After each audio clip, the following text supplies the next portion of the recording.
Planting an edible garden is more than just planting fruits and vegetables. Did you know there are companion plants that help those foods grow? In this week's In the Garden, sponsored by Johnson Brothers Garden Market, KZI 9 News morning anchor Chelsea Deffenbacher shows us how to complement those starts. Welcome back to In the Garden. I'm out here with Caleb Johnson at Johnson Brothers Garden Market, and we're going to talk about what to plant with a veggie garden. I know a lot of people are getting ready to plant those summer gardens. Can you talk a little bit about what we have here today? Yeah, so I brought my 6 favorite companion plants to go with veggie gardening, and I thought it'd be kind of fun to, a lot of people talk about companion planting, but why and what is it about planting these near your veggies is good. So let's just jump right into it. So my number one go-to for veggie gardening is marigolds. One is, if you've ever smelt a marigold, the leaves, you can definitely smell that scent. Well, that's a scent a lot of people don't like. Well, also a lot of insects don't like as well. So it's a great way to keep some insects out of your garden. And if you get the open type marigolds, they also attract pollinators to your garden, which is great. Okay. And then what about what here? Yeah, so nasturtiums. So nasturtiums are kind of interesting.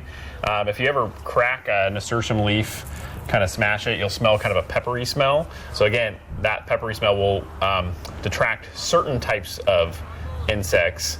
But nasturtiums are also really notorious for being aphids' favorite plants. So the aphids will probably jump on your nasturtiums and ignore a lot of the other plants in your garden. So it's a great trap crop. Which is why I like it. Okay. And then what about chives? Yeah, so chives, again, it's all about scent. So that oniony smell is just not appealing to a lot of insects. So planting them in between and around some of your veggies will, again, just kind of keep those annoying pests out of your garden.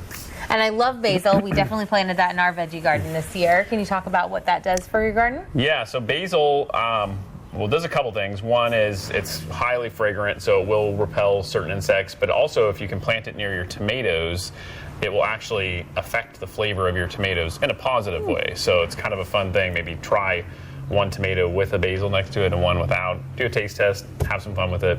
But yeah, basil and tomatoes is a great combo in the ground and on your plate.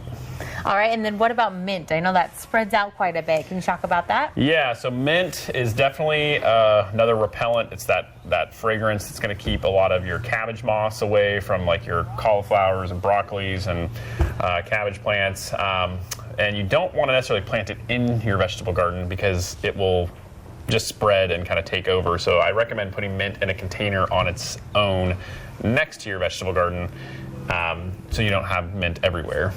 Okay, and then lastly, what is this?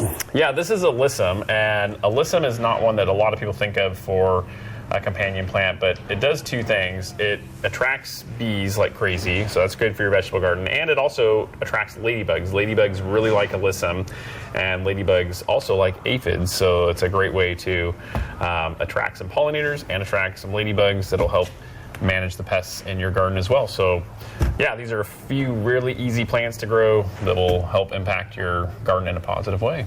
Wonderful. Well, that's all the time we have for In the Garden. Back to you in the studio.